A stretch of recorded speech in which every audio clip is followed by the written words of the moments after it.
नमस्कार विद्यार्थी बहनों। धोरण 11 आर्ट्सनी अंदर आपणे 3 पाठ कम्प्लीट भूगोल में पूरा कर्या छे। हवे दररोज भूगोल एकाद लेक्चर आवशे एटले भूगोल भणवामां खूब मजा आवशे। घणा समयथी आपणे भूगोळनो जे लेक्चर छे 11मां आपणे मूक्यो नथी, कारण के धोरण 10 અને 12 ની અંદર विडियो लेक्चर शरू होय बराबर। परंतु भूगोल विषय एक जीकेनो विषय है। स्पर्धात्मक परीक्षा अंदर पण भूगोल विषय खूब काम में आवे छे। भविष्य में जीपीएससी सुधीनी जे परीक्षा है ए परीक्षा में भूगोल विषय में खूब पूछातो होय छे। એટલે તમારે જે આગળના 3 પાઠ આપણે કમ્પ્લીટ ભણાવ્યા છે, કમ્પ્લીટ સમજાવ્યા છે, એ 3 પાઠ 3 વાર વાંચી લેવાના છે। કેટલી વાર? 3 વાર। केम के आर्ट्सनी अंदर बधु थियोरिकल होय, कोई प्रेक्टिकली ज्ञान अथवा तो गाणितिक कोई स्वाध्याय आवतुं नथी, एटले जेटलुं आर्ट्स में वंचाय एटलो फायदो थाय छे। धोरण 11-12 अंदर जे तमे भूगोल में भणो ए पछी क्यांय भविष्य में पूछातो होय पण पाछुं भणवामां नहीं आवे, परीक्षा में आवशे, परीक्षा में पूछाशे पण त्यारे आपणे पछी आवडे नहीं અને ફરી પાછું 11-12નું ભૂગોળ વાંચવું પડે। એટલે ખાસ અત્યારથી જ તમે થોડી થોડી તૈયારી કરતા રહેજો બરાબર, અને વ્યવસ્થિત બધા મુદ્દા જે છે એ સમજતા જજો। અને જે આપણે પ્રશ્ન બુક બનાવી છે એમાં જે હું પ્રશ્નો મોકલું સ્વાધ્યાયના, અને એમાં જે ટીક કરેલા પ્રશ્નો હોય એ જ તમારે પ્રશ્ન બુકમાં લખવાના છે, બીજા ક્યાંય લખવાના નથી। એમ કોઈ મુદ્દા લખવાના નથી। હા, કોઈ અગત્યની એવી માહિતી હોય तो तमारे एक एनी अलग बुक बनावो जे जीके में जनरल नॉलेज में काम लागे एवं। दाखला तरीके भूकंप एटले शुं एनी व्याख्या आपणे कोई रेफरन्स बुक में लखी शकाय बराबर, तो ये आपणे व्यवस्थित परीक्षा में वाँची सकीए। आज हवे जे चौथो पाठ छे भूकंप बराबर अने ज्वालामुखी। आम तो तमे भूकंप विषे घणा समयथी माहितगार हशो। भूकंप ए आपणा माटे कोई नवी वस्तु नथी। दर वखते ચોમાસું પૂરું થાય અને શિયાળો બેસે, ખાસ ડિસેમ્બર અને જાન્યુઆરીમાં જે પૃથ્વીના પેટાળની ગરમી છે એ વધારે હોય અને ઉપર જે પૃથ્વી ઉપર જે ભૂકવચ જે જમીન છે એમાં ઠંડી હોય છે, એનું વાતાવરણ સૂકું હોય છે, એટલે અંદરની ગરમી જે છે એ ક્યારેક ક્યારેક વધારે વરાળ તરીકે બહાર નીકળે। એટલે अमुक विस्तार में अमुक भागनी अंदर जे धरती जे छे ए ध्रुजती होय। हमणां तमने ख्याल छे कि कच्छनी अंदर लगभग छेल्ला 2 महीना में 7 થી 8 वखत भूकंप आव्यो छे, पण एनो स्केल ओछो होय। क्यारेक क्यारेक 2 पॉइंटनो होय, क्यारेक क्यारेक 3 पॉइंटनो होय बराबर। हमणां छेल्ले आव्यो एनो स्केल 4 पॉइंटनो हतो, परंतु आपणे 6 पॉइंट ऊपर जाए एनो जे स्केल माप छे ए 6 पॉइंट ऊपर जाए त्यारे ज आपणे खबर पड़े अने त्यारे ज नुकसानी करे, त्यां सुधी बहु नुकसानी थती नथी एम बराबर। काचा मकानो होय ए आ भूकंपनो जे प्रहार छे ए झेली शके छे।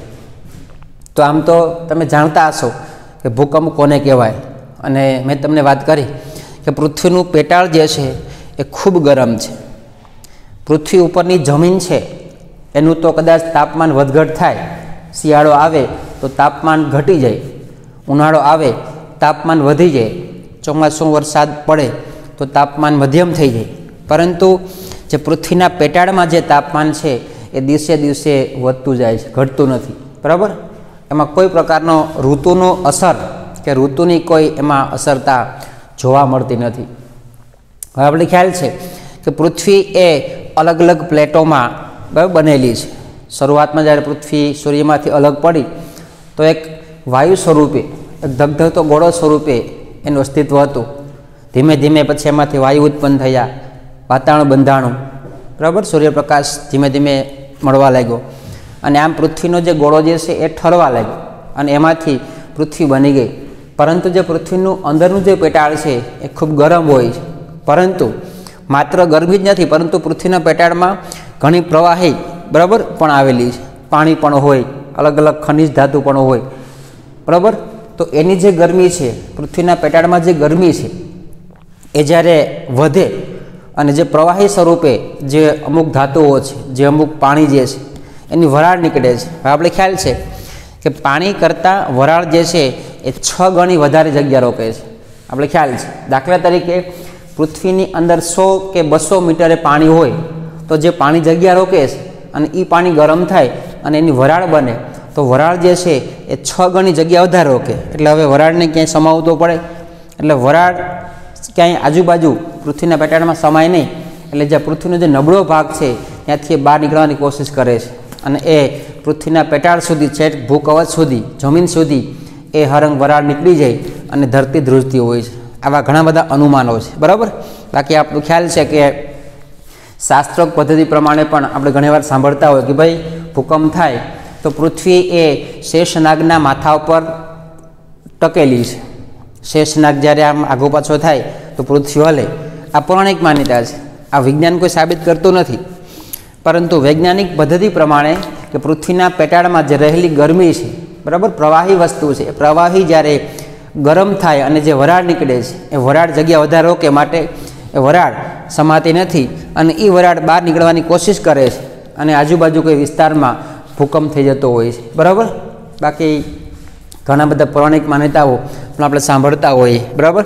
તો સૌપ્રથમ ભૂકંપ એટલે ભૂ એટલે જમીન અને કંપ એટલે કંપન, ધ્રુજારી કે જમીન ઉપરની ધ્રુજારી જે છે એને આપણે ભૂકંપ કહીશું. અને ભૂકંપનો જે ક્ષેત્રફળ, જે વ્યાસ જે છે એ આમ જોઈએ તો 100, 200, 300 કિલોમીટર સુધી એની અસર હોય છે, બરાબર. પછી જો ભૂકંપનો સ્કેલ માપ ઓછો હોય તો 100, 200 કિલોમીટર અસર થાય. સ્કેલ માપ વધારે હોય તો ભૂકંપનો જે વિસ્તાર જે છે એ વધારે હોય છે. આપણે ખ્યાલ છે કે 2001માં જ્યારે ભુજમાં ભૂકંપ થયો તો ત્યારે ત્યાં એનો સ્કેલ 7.8નો હતો. તો એ ભુજ, સૌરાષ્ટ્ર, છેક ગુજરાત સુધી એની અસર થઈ હતી. બહુ મોટો ભૂકંપ હતો. અને જ્યાં ભૂકંપનું કેન્દ્ર છે, ભુજની અંદર કેન્દ્ર હતું, ત્યાં તો ખૂબ ખાના ખરાબી થઈ હતી. ઘણા બધા મકાનો પડી ગયા હતા, ઘણી બધી બિલ્ડિંગ પડી ગઈ હતી, કેમ કે ત્યાં વધારે સશક્ત હોય છે, બરાબર. અને જેમ જેમ પછી આગળ જાઓ, ભૂકંપ કેન્દ્ર તમે આગળ જાઓ એમ એના ભૂકંપના જે કિરણો જે છે એ હળવા પડતા જાય, એટલે એની અસર ઓછી હોય છે, બરાબર. ભુજની અંદર 7.8 સ્કેલ હતું તો સૌરાષ્ટ્રમાં 6નો એ ભૂકંપ હતો, બરાબર. આમ જેમ જેમ ભૂકંપ કેન્દ્રથી ભૂકંપ દૂર જાય એમ એમ ભૂકંપનો જે સ્કેલ માપ છે ઘટતો જાય અને એના જે કિરણો જે છે નબળા પડતા જાય છે. તો આજે મેં તમને માહિતી આપી એ ભૂકંપ વિશેની આપી છે. અને જે જગ્યાએ ભૂકંપ થાય એને શું કહેવાય? ભૂકંપ કેન્દ્ર કહેશું આપણે, યાદ રાખજો. અને આમ ભૂકંપ જે જગ્યાએ થાય અને જે આજુબાજુ જમીન હલે, જે ધ્રુજારી થાય એને કહેવાય ભૂસંચલન. શું કહેવાય? ભૂસંચલન, યાદ રાખજો. અને જે જગ્યાએ ભૂકંપ થાય, જે જગ્યાએ વરાળ નીકળે, બરાબર, તો એ કહેશું આપણે ભૂકંપ કેન્દ્ર. અને ભૂકંપ કેન્દ્રથી જે આજુબાજુ જે વિસ્તાર જે છે, બરાબર, એ બધો ત્યાંથી આગળ વધો તો એનાથી જે ભૂકંપ કેન્દ્ર હોય એની આજુબાજુની જમીન જે છે એમાં પણ ઘણી બધી ધ્રુજારી હોય, તો એ જમીનમાંથી પણ ઘણી બધી વરાળ નીકળતી હોય તો એને કહેવાય ભૂકંપ નિર્ગમન કેન્દ્ર. ખાસ યાદ રાખજો, ભૂકંપ કેન્દ્ર એટલે કે જે જગ્યાએ જમીનમાંથી વરાળ બહાર નીકળી હોય, બરાબર, એ ભૂકંપ કેન્દ્ર. પછી ભૂકંપ કેન્દ્રની આજુબાજુ જે જમીન છે ત્યાંથી પણ ઘણી બધી વરાળ નીકળતી હોય છે, તો એને કહેશું આપણે ભૂકંપ નિર્ગમન કેન્દ્ર. ખાસ યાદ રાખજો, બરાબર. અને આમ પછી એ કેટલો ભૂકંપ આવ્યો, કઈ રીતે આવ્યો, એના માટે ભૂકંપ આલેખન એક મશીન, સાધન બનાવવામાં આવે છે, જે આપણે ટેક્સ્ટબુકમાં એનું ઉદાહરણ છે, આકૃતિ છે, બરાબર, જોઈ લેજો. તો પછી ભૂકંપ આલેખકમાંથી એ માપવામાં આવે કે ભાઈ કેટલી સ્કેલનો ભૂકંપ છે, ખ્યાલ આવ્યો.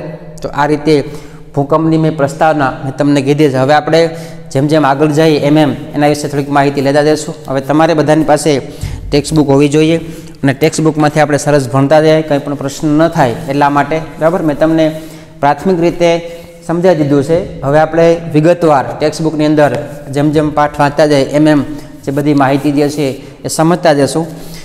પેજ નંબર 22 ઉપર પાઠ ચોથો, ભૂકંપ અને જ્વાળામુખી. આજે આપણે ખાલી ભૂકંપ વિશે અભ્યાસ કરવાનો છે. જ્વાળામુખીનો જે ટોપિક જે છે આપણે પછી ભણશું, બરાબર.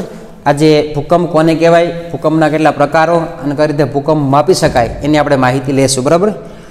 હવે આપણે તમારા બધાની પાસે ટેક્સ્ટબુક છે, ટેક્સ્ટબુક કાઢજો. ટેક્સ્ટબુકની અંદર આપણે એક એક વિગત જોતા જઈએ. ભૂકવચનો ભાગ ઘન સ્વરૂપે બહારની બાજુએ ઠરી ગયેલો દેખાય. આપણે ખ્યાલ છે કે જે ભૂકવચ એટલે કે ભૂ જમીન, જે ઉપરનો જમીનનો જે ભાગ છે પૃથ્વી ઉપર, એ કેવો છે? ઠરી ગયેલ છે, બહુ ગરમ નથી. એના ઉપર આપણે બેસી શકીએ, કામ કરી શકીએ. પરંતુ તેના પેટાળમાં તો હજી અતિશય ગરમી છે. પરંતુ જે પૃથ્વીનું પેટાળ છે એમાં ખૂબ ગરમી છે. પેટાળના ભાગ ઉપર તેની ઉપરના ખડક સ્તરનું પ્રચંડ દબાણ છે. અને ખ્યાલ છે કે જે પેટાળનો જે ભાગ છે એમાં ખડક છે, બરાબર, ધૂળ છે, પથ્થર છે, ગ્રેનાઇટ છે, સફેદ પથ્થર છે, અમુક ખનિજો છે, આમ એ બધાનું દબાણ છે ભૂકવચ ઉપર. આ પેટાળની આંતરિક ગરમી અને દબાણના ફેરફારને કારણે ખડક દ્રવ્યો એટલે કે પથ્થર, કાળમીટ પથ્થર આવી જાય, સફેદ પથ્થર આવી જાય, અલગ અલગ ખડકો આવી જાય, બરાબર. ખડક દ્રવ્યોના સ્વરૂપમાં પ્રસરણ એટલે કે ફેલાવવું. જે કોઈ પૃથ્વીના પેટાળમાં જે ખડક જે છે એને ગરમી લાગે એટલે ખડકોમાં શું થાય? ફેરફાર થાય, ખડકોમાં પ્રસરણ થાય. અમુક ખડક ફાટી જાય, અમુક ખડક જે છે એ ભૂકો થઈ જાય, એને શું કહેવાય? પ્રસરણ. યાદ રાખજો કે સંકોચન, અમુક ખડક જે છે સંકોચાઈ જાય છે, નાના બની જાય છે. એવી પ્રક્રિયા થતી હોય છે કે જે પૃથ્વીનું પેટાળ જે છે એના ઉપર ખડકનું દબાણ હોવાથી અથવા તો તાપમાન વધારે મળવાથી જે પૃથ્વીના પેટાળમાં જે ખડકો જે છે એમાં કાં તો ખડકો ફાટી જાય, પ્રસરણ થાય, અથવા અમુક ખડક જે છે સંકોચન, અમુક સંકોચાય છે, નાના બને છે, બરાબર. તેથી ભૂકવચમાં હલનચલન અનુભવાય છે. અને આમ એને કારણે જે પૃથ્વી ઉપરની જે જમીન જે છે, જે પૃથ્વીનું જે કવચ જે છે એમાં શું થાય? હલનચલન. અમુક ખડક દબાઈ જાય એટલે તે પૃથ્વી જે છે, બરાબર, ઉપરનું કવચ એ અંદર બેસે. અમુક ખડક જે છે સંકોચાય, જેથી કરીને પૃથ્વીમાં ખાડા પડે, બરાબર. તો એને કહેવાય ભૂસંચલન. તો આવી જે પ્રક્રિયાને શું કહેશું આપણે? ભૂસંચલન, બરાબર. ખાસ યાદ રાખજો કે પૃથ્વીનું ઉપરનું પળ છે એ ઠરી ગયેલું છે, પરંતુ પૃથ્વીના પેટાળમાં જે ખડકો જે છે એમાં ખૂબ ગરમી છે. એ ગરમીને કારણે જે ખડક ઉપર દબાણ જે છે એ દબાણને કારણે, બરાબર, જમીનમાં ક્યારેક હલનચલન થાય છે. તો એને શું કહેવાય? ભૂસંચલન, બરાબર, અથવા તો ભૂકંપ. ખાસ યાદ રાખજો. ભૂસંચલન મંદ અને ઝડપી હોય. ક્યારેક ક્યારેક આ જે હલનચલન જે છે એ ધીમું હોય છે અને ક્યારેક ક્યારેક વધારે ઝડપી પણ હોય છે, બરાબર. એ જેવી ગરમી હોય એ પ્રમાણે થતું હોય છે. પૃથ્વીના પેટાળમાં ગરમી અને દબાણમાં ઝડપી ફેરફારોથી જે ભૂસંચલન અનુભવાય છે તેને ઝડપી ભૂસંચલન કહે છે. અને આમ જે પૃથ્વીનું પેટાળ જે છે, બરાબર, એમાં ગરમી દબાણ હોય અને આમ જે ઝડપ ફેરફાર થાય એને કહેવાય ઝડપી ભૂસંચલન. યાદ રાખજો. જ્વાળામુખી અને ભૂકંપ પ્રક્રિયાઓ એ ઝડપી ભૂસંચલનો છે. અમુક જગ્યાએ જ્વાળામુખી ફાટે, લાવારસ બહાર નીકળે તો એ ઝડપી ભૂસંચલન છે, બરાબર. સામાન્ય ભૂસંચલનમાં કોઈ પ્રવાહી નીકળતું નથી. જે પૃથ્વીની નબળી ભૂરચનાવાળા પ્રદેશો કે જ્યાં પૃથ્વી નબળી હોય, બરાબર, માત્ર પૃથ્વીનું પળ જે છે એ કાચું હોય, બહુ કઠણ નથી હોતું એવું હોય, એ પ્રદેશોમાં અને પરિવર્તન આવે છે. ક્યાંક ક્યાંક ઊંડા ખાડા થઈ જાય, ક્યાંક ક્યાંક મોટા પર્વતો બની જાય છે. આમ જે પૃથ્વીના પેટાળમાંથી ગરમી નીકળે અને જ્યાં પૃથ્વીનું જે ઉપરનું કવચ જે છે નબળું છે, પોચું છે, તો ત્યાં એ વરાળ બહાર નીકળે, સાથે લાવારસ પણ હોય તો ક્યાંક ઊંડી ખીણો થઈ જાય, ક્યાંક મોટા મોટા પર્વત બની જાય છે, બરાબર. પરિવર્તન લાવે છે. ભૂસંચલનની ક્રિયાને કારણે પૃથ્વી સપાટીનો અમુક ભાગ નબળો આકસ્મિક રીતે ધ્રુજી ઉઠે છે. આમ જે પૃથ્વીનો નબળો ભાગ હોય ધ્રુજે, આપણે કંઈ ભૂકંપ આવ્યો, બરાબર, તે આકસ્મિક ધ્રુજારીને ભૂકંપ કહે છે. અને આમ આકસ્મિક ધ્રુજારી આવે ને આપણે શું કહીએ? ભૂકંપ. ખાસ યાદ રાખજો, બરાબર. આપણે ખ્યાલ છે કે પૃથ્વીના પેટાળમાં જે અમુક સમયે ગરમી વધે તો ઝડપી હલનચલન થાય છે, તો એને શું કહેવાય? ઝડપી હલનચલન, ભૂસંચલન. અમુક વિસ્તારમાં ઓછી હલનચલન થાય છે તો એને શું કહીશું? ઓછી ભૂસંચલન. પરંતુ જે પૃથ્વીનો નબળો ભાગ છે, ઉપરનો જે પળ જે છે એમાં નબળો જે ભાગ છે ત્યાં જે ધ્રુજારી ઉપડે છે તો એને શું કહીશું આપણે? ભૂકંપ. ખાસ યાદ રાખજો, ભૂસંચલન અને ભૂકંપમાં ફેર છે, બરાબર. ભૂકંપન એકાએક આકસ્મિક અને ત્વરિત થાય, ત્વરિત ઝડપી. જે ભૂકંપ જે છે એકાએક થાય, એની કોઈ આગાહી કે કોઈ અટકળ કરી શકતા નથી, અને એ જે પ્રક્રિયા જે ઝડપી છે. 26મી જાન્યુઆરી 2001નો ભુજમાં અનુભવાયેલો ભૂકંપ થોડીક મિનિટોમાં ભયંકર તારાજી નુકસાની સર્જી હતી. ભૂકંપ એક પ્રાકૃતિક ઘટના છે. આપણે ખ્યાલ છે કે 2001માં આખું ભુજ શહેર લગભગ 80% મકાનો પડી ગયા હતા, કેમ કે ખૂબ ઝડપી અને ખૂબ ભયંકર ભૂકંપ આવ્યો હતો, બરાબર. ઘણી બધી નુકસાની સર્જી હતી. ત્યાર ભૂકંપ એક પ્રાકૃતિક ઘટના છે અને આ ઘટના પ્રકૃતિની અનુસરીને છે. આમાં કોઈ માણસો જવાબદાર નથી કે કોઈ વ્યક્તિ જવાબદાર નથી. આ પ્રકૃતિ, કુદરત આના પર જવાબદાર છે, બરાબર. પૃથ્વી પેટાળના ખડકોમાં વિક્ષોભના સ્ત્રોતથી પેદા થનાર તરંગિત ભૂકંપને ભૂકંપ કહે છે. અને આપણે ખ્યાલ છે કે પૃથ્વીનું પેટાળમાં આપણે ખ્યાલ છે કે અત્યારે માણસો ખનિજ માટે ઊંડા ઊંડા ખાડા કરી નાખે છે, બરાબર. મોટા મોટા પર્વતો ખડકી નાખે છે, મોટા મોટા બિલ્ડિંગો, મોટા મોટા શહેરો. આ જે ભૂકંપનું જે ઉપરનું પડ જે છે એમાં વિક્ષોભન વધઘટ થાય છે. આપણે ખ્યાલ છે અમદાવાદ, મુંબઈ જેવા મોટા મોટા સિટી છે તેમાં આપણે ખ્યાલ છે કે હજારો મકાનો હોય તો વજન કેટલો થાય, બરાબર. અમુક વિસ્તારમાં રણ પ્રદેશ ત્યાં મકાનો હોતા જ નથી તો એનું વજન ઓછો થાય. અને શું કહેવાય? વિક્ષોભન. આમ પૃથ્વીના પેટાળની અંદર જે પૃથ્વીનું ઉપરનું જે ભૂકવચ છે, પૃથ્વીનું ઉપરનું જે પડ જે છે એમાં એ જે ઉપરનું ભૂકવચની અંદર વિક્ષોભન થવાને કારણે, બરાબર, જે પૃથ્વીનું જે સમતોલન જે છે એ થોડુંક ગુમાવી બેસે છે, ત્યારે ભૂકંપ થતો હોય છે, બરાબર. અને આમ આર્થર હોમ્સ આવી વ્યાખ્યા આપે છે કે પૃથ્વી પેટાળના ખડકોમાં વિક્ષોભનના સ્ત્રોતથી, જે પૃથ્વીનું પેટાળ જે છે એમાં જે ખડકો જે છે એમાં વધઘટ થાય, વિક્ષોભન, ભંગાણ થાય, એને કારણે ભૂકંપ થાય. એ કોણ વ્યાખ્યા આપે? આર્થર હોમ્સ, બરાબર. યાદ રાખજો. આ કોઈ પ્રશ્ન પૂછે તો ખબર હોય કે ભાઈ આર્થર હોમ્સની વ્યાખ્યા કઈ, તો આ તમે લખી શકો, બરાબર. જેવી રીતે તળાવના શાંત પાણીમાં પથ્થર નાખવાથી વૃત્તાકાર તરંગો કેન્દ્રની બહારની ચારે તરફ ફેલાય છે, તેવી જ રીતે ભૂકંપીય તરંગો પણ વિક્ષોભ કેન્દ્રની ચારે બાજુએ ફેલાય છે. કોઈ તળાવ હોય શાંત પાણીનું ભરેલું, તમે પથ્થર નાખો તો કેમ જે પથ્થર નાખ્યો હોય ત્યાંથી આજુબાજુ જે તરંગો ફેલાય એમ દૂર દૂર ફેલાતા હોય છે. એવી રીતે ભૂકંપ થાય અને ભૂકંપના આજુબાજુ તરંગો દૂર દૂર સુધી ફેલાતા હોય છે, બરાબર. અને ત્યાં ભૂકંપ મોજા ઉત્પન્ન થાય છે તો એને એ સ્થળને કહેવાય ભૂકંપ કેન્દ્ર.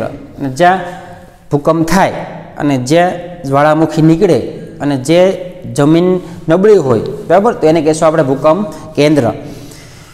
ભૂકંપ કેન્દ્રથી પૃથ્વી સપાટી ઉપરના સૌથી નજીકના સ્થળે જ્યાં ભૂકંપ મોજા સૌપ્રથમ પહોંચતા હોય તેને કહેવાય ભૂકંપ નિગમન કેન્દ્ર. હવે માની લો કે આપણે જો આ વિસ્તારમાં ભૂકંપ થયો, બરાબર, તમે સમજો આ વિસ્તારમાં ભૂકંપ થયો તો આજુબાજુ જે વિસ્તાર છે ત્યાં સૌથી પહેલાં મોજા પહોંચે છે, બરાબર. ખાસ યાદ રાખજો. તો આ શું છે? તો કે ભૂકંપ કેન્દ્ર છે. આ શું છે? ભૂકંપ કેન્દ્ર છે. અને આ જે છે, બરાબર, આજુબાજુ વિસ્તાર જ્યાં સૌથી પહેલાં મોજા પહોંચે એને શું કહેવાય? તો કે ભૂકંપ નિર્ગમન કેન્દ્ર. ખાસ યાદ રાખજો, બરાબર. એટલે ભૂકંપ કેન્દ્રમાં અને નિર્ગમન કેન્દ્રમાં તફાવત છે.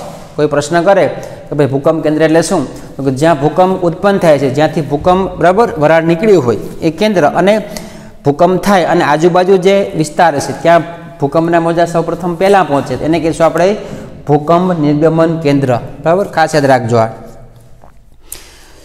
ભૂકંપની સૌથી વિનાશક અસર આ કેન્દ્રની આસપાસ થતી હોય છે અને ખાસ સૌથી વધારે અસર ક્યાં થતી હોય તો કે આજુબાજુ આ નિર્ગમન કેન્દ્ર છે ત્યાં સૌથી વધારે ખાના ખરાબી થતી હોય છે, બરાબર.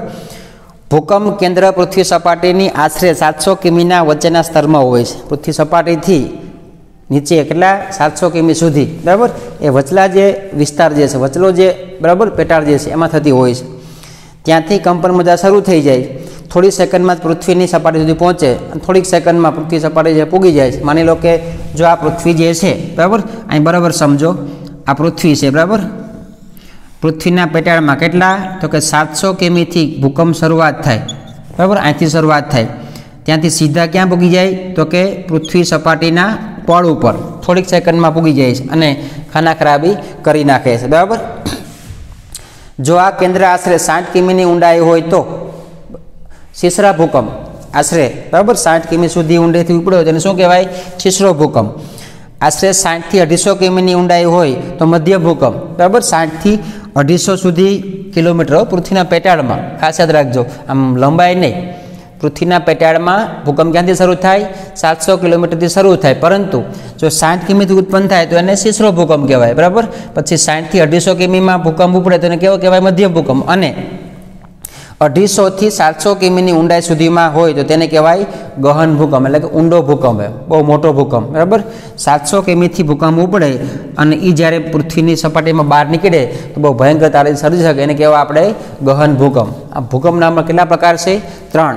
શીશરો ભૂકંપ, મધ્યમ ભૂકંપ અને ગહન ભૂકંપ. તમને ખ્યાલ આવી ગયો હશે, બરાબર, કે પૃથ્વી સપાટીથી 700 કિમી ઊંડાઈથી ભૂકંપ ઉપડે, પૃથ્વી સપાટીમાં બહાર નીકળે એને કહેશું ગહન ભૂકંપ. 60 કિલોમીટર સુધી 60 કિલોમીટરથી ભૂકંપ ઉપડે એને કહેવાય શીશરો ભૂકંપ.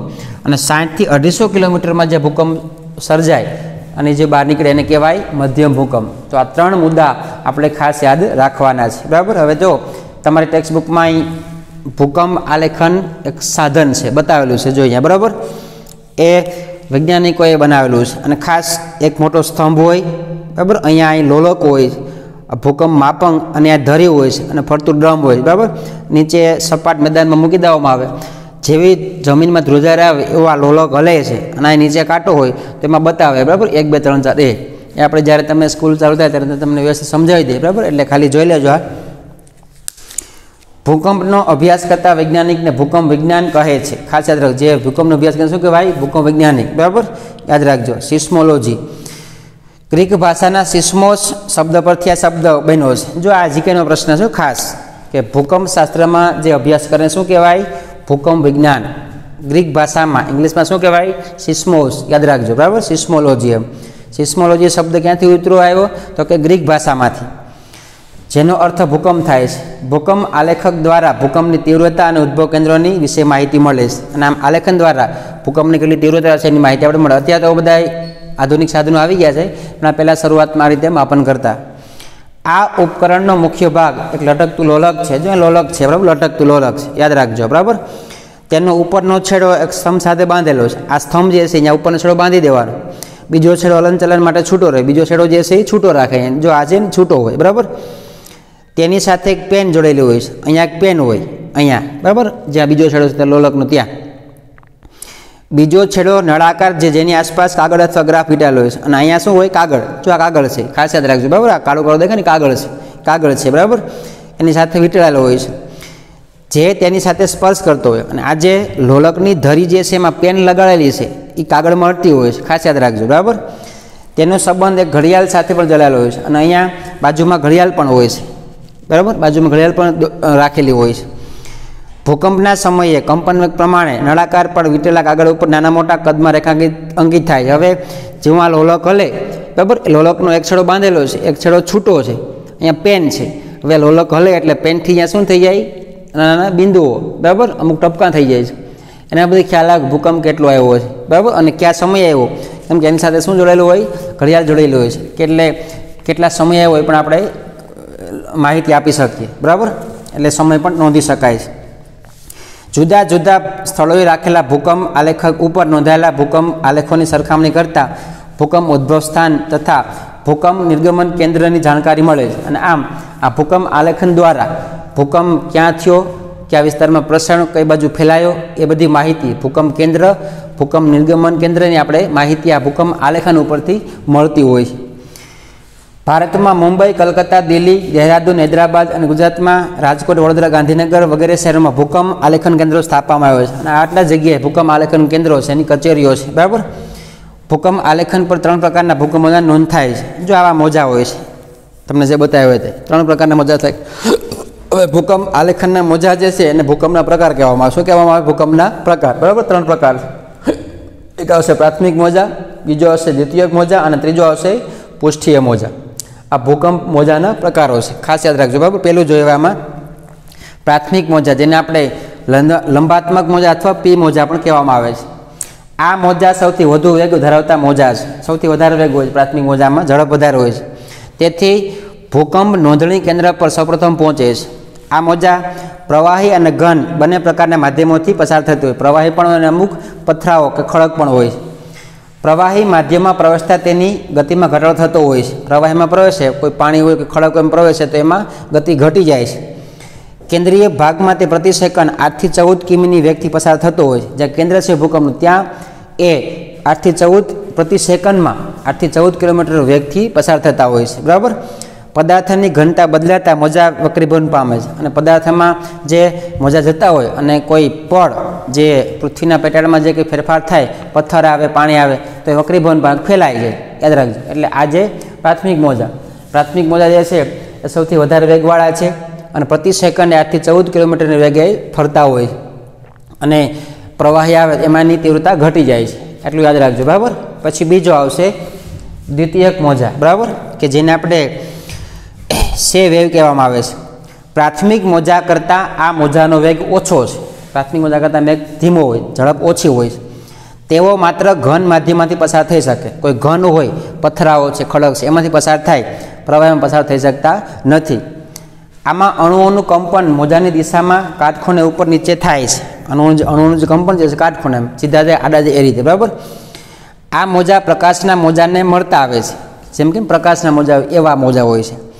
સમુદ્ર અથવા પ્રવાહી માધ્યમમાં તે શાંત થઈ જાય છે. સમુદ્ર અને પ્રવાહી હોય ત્યાં શાંત થઈ, ત્યાં આગળ જતા નથી, બરાબર. એટલા બધા શક્તિશાળી નથી, એટલા માટે તે પણ ભૂસપાટીથી ઊંડાઈએ પ્રવેશ કરે છે. ભૂસપાટીથી બહુ વધુ ઊંડાઈએ પ્રવેશી જાય છે, એટલે એને કહીશું આપણે દ્વિતીયક મોજા, કે જે માત્ર પ્રવાહી કે સમુદ્ર આવે એમાં અટકી જાય છે, માત્ર ઘન પદાર્થોમાં આગળ વધે છે, બરાબર. અને પ્રમાણમાં એ ઝડપ એની ઓછી છે. ત્રીજો આવશે પૃષ્ઠીય મોજા, બરાબર.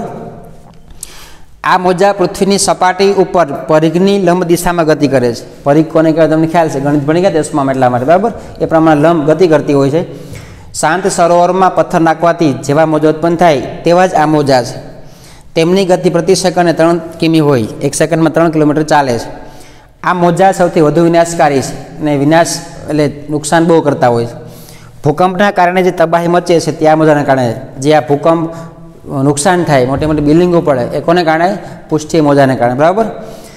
આ મોજા સમુદ્રમાં પ્રવેશે ત્યારે સમુદ્રના પાણીમાં ખૂબ ઊંચા વિશાળકાય અને વિનાશક મોજા ઉછળે છે. આ પ્રવાહીમાં પણ આગળ વધી શકે, એટલે સમુદ્રમાં પ્રવેશે તો બહુ મોટા મોટા ઊંચા મોજા ઉછળે છે. તેને સુનામી કહેવામાં આવે. આપણે ખ્યાલ છે કે જે સમુદ્રમાં ભૂકંપ થાય શું કહેવાય? સુનામી. તો એ પૃષ્ઠીય મોજાની હોય છે. આ મોજા ભૂગર્ભમાંથી પસાર થતા ન હોવાથી પૃથ્વીની આંતરિક રચના જાણવામાં ઉપયોગી નથી થતા. આ જે મોજા જે છે પૃથ્વીની અંદર ક્યાંય પ્રવેશતા નથી, પૃથ્વીની બારોબાર નીકળી અને સમુદ્રમાં પ્રવેશે છે, બરાબર. એટલે પૃથ્વીની અંદર કેવા ફેરફાર થાય એની આપણે માહિતી મળતી નથી. પી મોજા અને એસ મોજાની ગતિ અને દિશાની લાક્ષણિકતા પૃથ્વીના આંતરિક ભાગોની ભૂસ્તરીય રચના વિશે માહિતી પૂરી પાડે છે. પી મોજા એટલે ક્યાં મોજા? પ્રાથમિક મોજા. એસ મોજા દ્વિતીય મોજા. આ બે મોજા જે છે પૃથ્વીના અંદરમાં શું ફેરફાર થાય એની માહિતી મળે. પૃષ્ઠીય મોજામાં પૃથ્વીના પેટાળની કોઈ માહિતી મળતી નથી. તો આ રીતે ભૂકંપના મોજાના 3 પ્રકારો: પ્રાથમિક મોજા, દ્વિતીયક મોજા અને પૃષ્ઠીય મોજા, બરાબર. તો આમ આજે આપણે ભૂકંપ એટલે શું, ભૂસંચલન કોને કહેવાય, ભૂકંપ નિર્ગમન કેન્દ્ર એટલે શું, ભૂકંપ ક્યાં માપવામાં આવે અને ભૂકંપના મોજાના કેટલા પ્રકારો છે એના વિશે માહિતી જોઈ. હવે તમારે આ મુદ્દો, બરાબર, 2 વખત વાંચી જવાનો છે વ્યવસ્થિત. જો એકવાર વ્યવસ્થિત ધ્યાનથી વાંચો તો મગજમાં બેસી જાય છે, બરાબર. અને છતાંય કંઈ પ્રશ્ન હોય તો મને ફોન કરજો. હવે આપણે આગળનો જે લેક્ચર છે એમાં ભૂકંપના કારણો, ભૂકંપ શા કારણે થાય છે એની માહિતી જોઈશું, બરાબર. ત્યાર પછી ભૂકંપની અસરો અને ભૂકંપની સંજ્ઞાત્મક અસરો, બરાબર, અને ભૂકંપના પ્રકાર એ આપણે આગળ જોશું બીજા લેક્ચરમાં. એટલે ભૂકંપનો આખો જે મુદ્દો જે છે બીજા લેક્ચરમાં પૂરો થઈ જશે, બરાબર. તો વ્યવસ્થિત સમજી લેજો અને તમે પણ વાંચી લેજો. અસ્તુ.